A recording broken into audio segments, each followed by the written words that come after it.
Olá, tudo bem? Sou o professor Everton e hoje nós vamos para mais uma aula de Química. Na aula de hoje, nós vamos continuar falando sobre cálculo estequiométrico, porém, nós vamos falar dos casos especiais, rendimento de uma reação, pureza, reagente em excesso e reagente limitante. Nas aulas anteriores, nós falamos sobre o que é um mol, como que eu faço essas relações, como que as relações estequiométricas elas funcionam, como que eu faço a aplicação de uma regra de 3, o balanceamento de uma equação, e hoje nós vamos falar um pouquinho sobre os casos especiais. E hoje, o primeiro caso são os reagentes em excesso e reagente limitante. Como que funciona?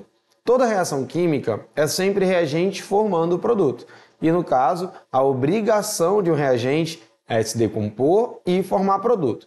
Porém, às vezes há formação de mais e às vezes há uma formação limitante, um limite máximo daquilo que é necessário. E isso nós concluímos então que toda reação química tem um reagente em excesso, aquilo que é formado demais, e um reagente limitante, que é a quantidade máxima, a quantidade superior desejada de um processo reacional. Então acompanha comigo aí na tela. Olha só, o reagente limitante é o reagente que é consumido totalmente durante o processo reacional. Já o reagente em excesso é aquele reagente que ultrapassa o limite de uma reação. Então olha só, para a reação de formação da amônia nós temos gás nitrogênio reagindo com gás hidrogênio formando amônia. Perceba que eu tenho 1 mol de gás nitrogênio mais 3 mols de gás hidrogênio produzindo 2 mols de amônia. Assim, uma molécula de gás nitrogênio reage com 3 moléculas de gás hidrogênio e formam 2 moléculas de amônia pela estequiometria da reação. Já no segundo ponto, se nós adicionarmos 6 moléculas de gás hidrogênio e 1 molécula de gás nitrogênio, nós teremos 3 moléculas de gás hidrogênio não participando da reação química. Logo, nós subentendemos que o gás hidrogênio é uma reação em excesso e o gás nitrogênio ele é o nosso limitante. Então, pela leitura da reação, eu percebo que 3 mols de gás hidrogênio é o suficiente para produzir 2 mols de amônia. Logo, se eu resolvo utilizar 6 mols, eu terei, então, um reagente em excesso. Eu só preciso utilizar 3. Então, para que eu vou usar 6? Fazendo uma subtraçãozinha simples, nós temos aí 3 mols em excesso. Logo, o H2 é o excesso e o N2 é o limitante, porque foi utilizado 1 mol, e 1 mol era a quantidade máxima que poderia ser utilizada. Então vamos seguir.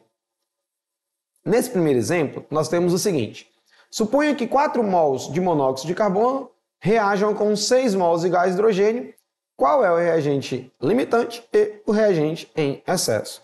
Então olha só, eu tenho ali, vamos calcular inicialmente a quantidade em mols de monóxido de carbono, que reagiria com 6 mols de gás hidrogênio na questão citada. Olha só, então eu tenho um monóxido de carbono reagindo com gás hidrogênio e formando o metanol. O que a questão está pedindo da gente? Para que a gente use 4 mols de monóxido de carbono e 6 mols de hidrogênio, perdão. Perceba aí que pela reação eu tenho 1 mol de monóxido de carbono reagindo com 2 mols de gás hidrogênio. O que a questão está pedindo? Que nós utilizamos 4 mols de monóxido e 2 mols de gás hidrogênio. Olha só, então como que fica aí fazendo uma regrinha de 3 simples, né? 1 mol de monóxido de carbono produz 2 mols de gás hidrogênio. Então, quantos mols de monóxido de carbono produzirão 6 mols de gás hidrogênio? Meio pelos extremos, multiplicaçãozinha, a regra de 3, então nós teremos 3 mols de monóxido de carbono sendo formado a utilizar 6 mols de gás hidrogênio. Já para a reação, o que acontece? Se eu utilizar 6 mols de gás hidrogênio, apenas 3 mols de monóxido de carbono irão reagir. Mas a questão está pedindo que nós utilizamos 4 mols. Nesse caso, nós percebemos que o monóxido de carbono ele está em excesso. Por que em excesso?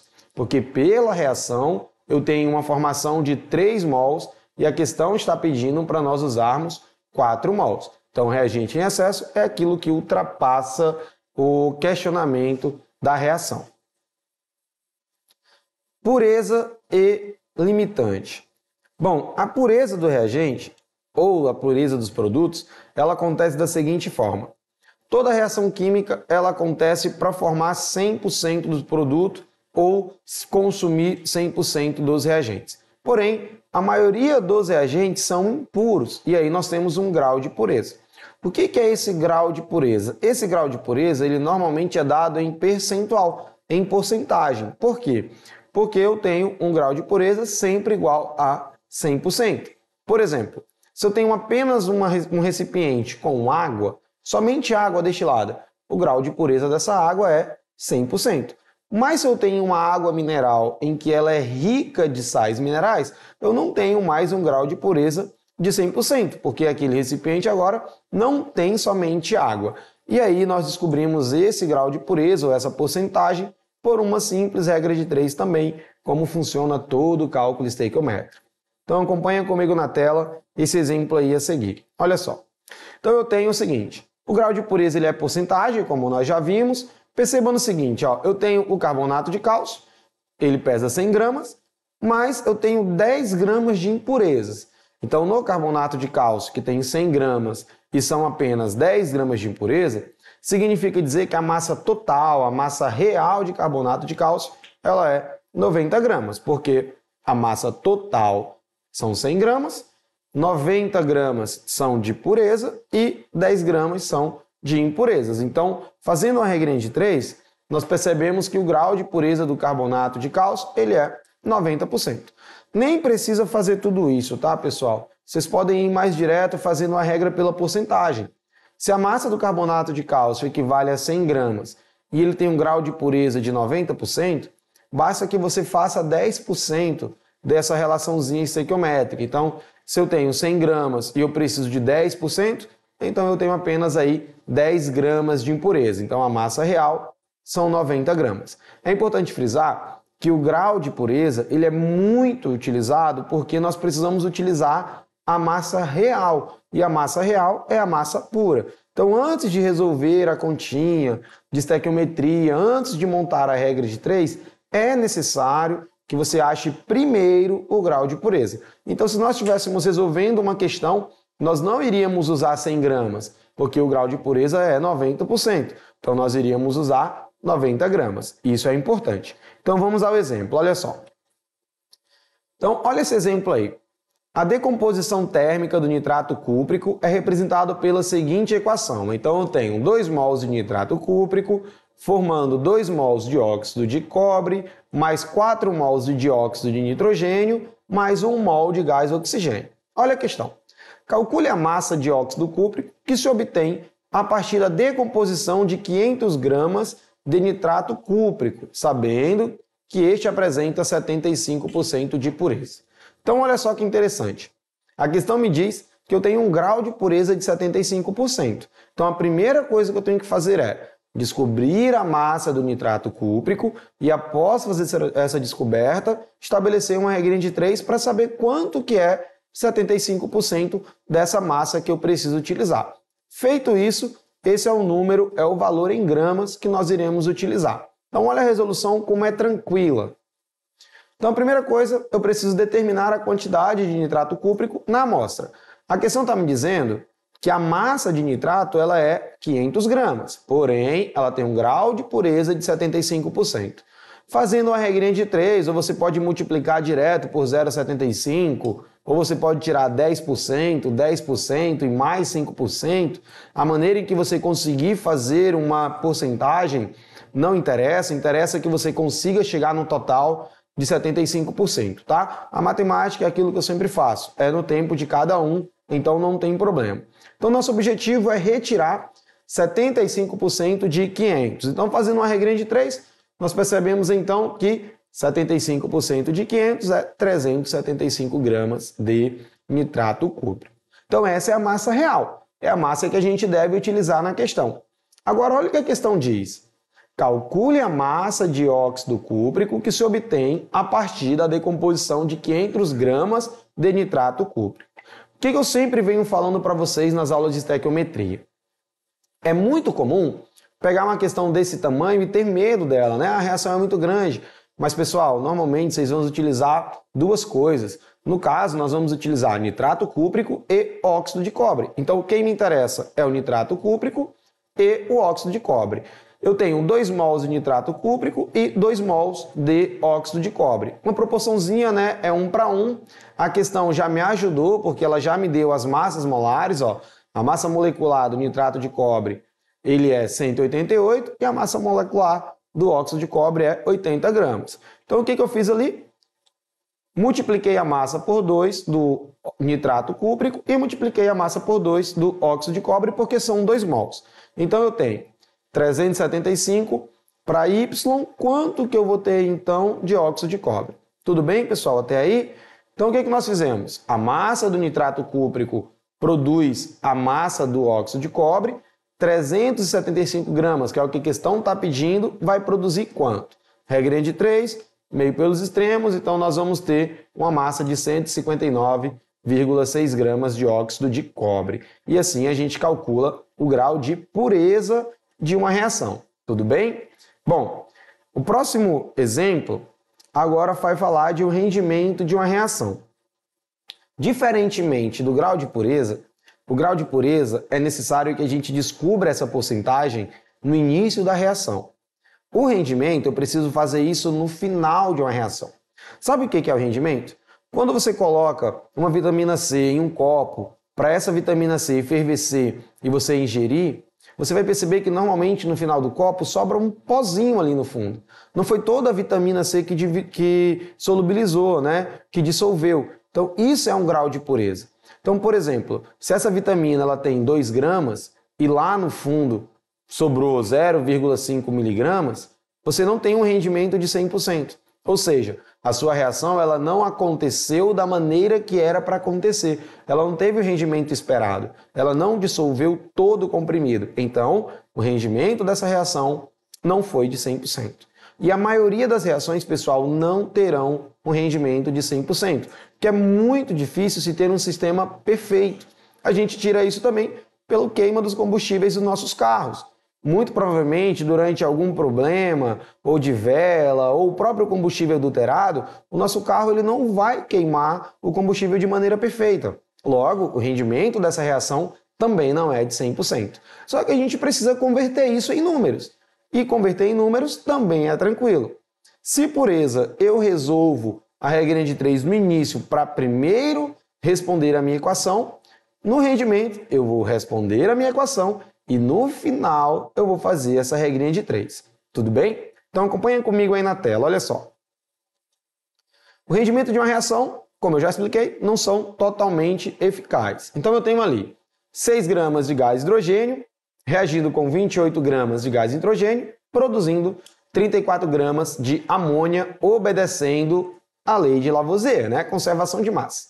Então, teoricamente, 6 gramas de hidrogênio, quando reagem com 28 gramas de gás nitrogênio, precisam obrigatoriamente produzir 34 gramas de amônia. Se isso acontece, o rendimento ele é 100%, ele é perfeito. Porém, pode ser que pelo meio do percurso reacional eu não tenha a formação de 34 gramas. Vamos supor que formou apenas 29 gramas. E aí eu preciso fazer uma regrinha de 3 para saber quanto que é esse rendimento reacional. Tudo bem? Então aí, olha como que fica então. 29 dividido para 34 vezes 100, nós vamos ter um rendimento de 85,3%. Então, tranquilo, ó. Se eu quero produzir 34 gramas, mas produzo apenas 29, significa dizer então que o rendimento não foi 100%. Fazendo uma regra de 3 simples, né? 34 gramas está para 100%, 29 gramas está para X, nós vamos ter aí um rendimento de 85%. Tudo bem, pessoal? Então vamos lá. Olha esse exemplo. A combustão completa de 16 mols de magnésio metálico foi realizada utilizando 50 mols de uma mistura gasosa contendo 20% de gás oxigênio, 78% de gás nitrogênio e 2% de argônio. Isso expresso em mols. Calcule a porcentagem em mols de gás oxigênio na mistura gasosa após a combustão. Então, fazendo a montagem da reação, nós temos magnésio reage com gás oxigênio e produz óxido de magnésio. Quanto que a questão está dizendo que reagiu? 50 mols. Então, 50 mols de magnésio produzem 100% da reação. Quantos mols irão produzir 20%? Então, fazendo uma regrinha de 3, nós temos 10 mols de gás oxigênio. Para o gás oxigênio, nós vamos ter o seguinte: 2 mols produzem 1 mol, 2 mols de magnésio produz 1 mol de gás oxigênio, 16 mols, que é o que a questão está pedindo, vai produzir X. Mesma coisa, estequiometria é regra de 3. Então, meio pelos extremos, então nós teremos ali 8 mols de gás oxigênio. Percebam que era para produzir 10 mols, mas nós conseguimos produzir apenas 8 mols. Então aí eu já entendo que esse rendimento ele não é de 100%. Como que eu descubro então esse rendimento? Fazendo uma regrinha de 3. Olha só, 42 mols, eu vou ter 50 mols, mas produziu 8, então eu vou ter um total de 42 mols. 42 mols é o total, é o meu 100%. 2 mols, que é o que a questão quer, é X. Meio pelos extremos, regrinha de 3 novamente, nós vamos ter então um rendimento de apenas 4,8%. Tudo bem? Então, rendimento e pureza se parecem muito, porém a pureza eu preciso fazer essa regra de 3 antes de começar a reação e o rendimento eu preciso fazer essa regra de 3 usando a porcentagem, é importante frisar que tanto pureza quanto rendimento é percentual, só que a pureza eu faço no início e o rendimento nós fazemos no final, sempre obedecendo 100%, que é valor percentual. Nós temos aí uma questão, e nós vamos resolver essa questão para vocês entenderem melhor como que funciona essas relações estequiométricas. Vamos lá.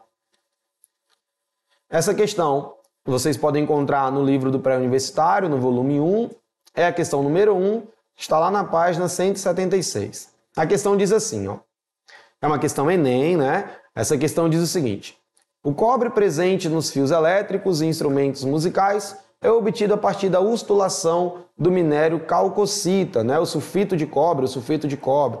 Durante esse processo ocorre o aquecimento desse sulfeto na presença de oxigênio, de forma que o cobre fique livre e o enxofre combine com o O2, produzindo dióxido de enxofre conforme a equação química. Olha a nossa equação.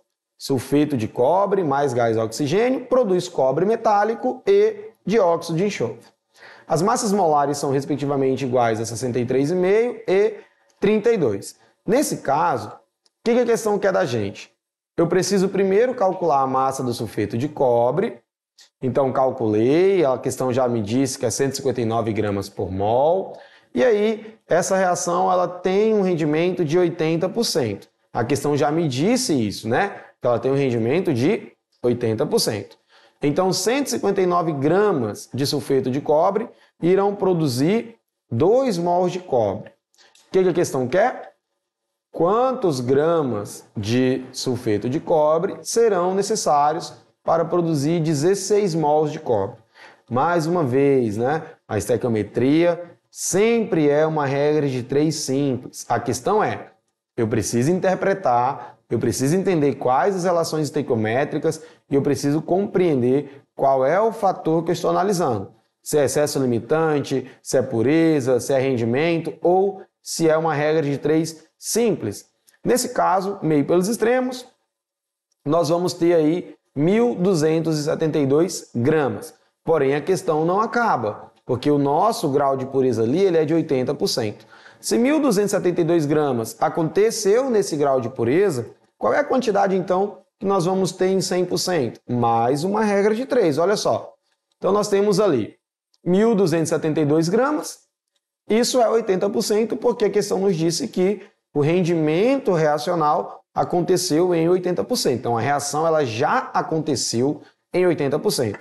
Logo, se essa reação acontecesse de maneira perfeita, quanto que seria produzido de sulfeto de cobre? Então, vamos lá. Y está para 100%, fazendo uma regra de 3 simples também. Nós temos aí 1.590 gramas de sulfeto de cobre, isso num rendimento de 100%. Então, perceba, era para produzir 1.590, mas nós produzimos apenas 1.272. Logo, o rendimento dessa reação ela é de 80%. Então, o nosso gabarito ele é Letra C. Então, pessoal, é dessa maneira que se aplica a estequiometria, que se faz o cálculo estequiométrico. Tudo bem? Bom, então nós ficamos por aqui. Para essas e outras aulas, acessem a nossa plataforma.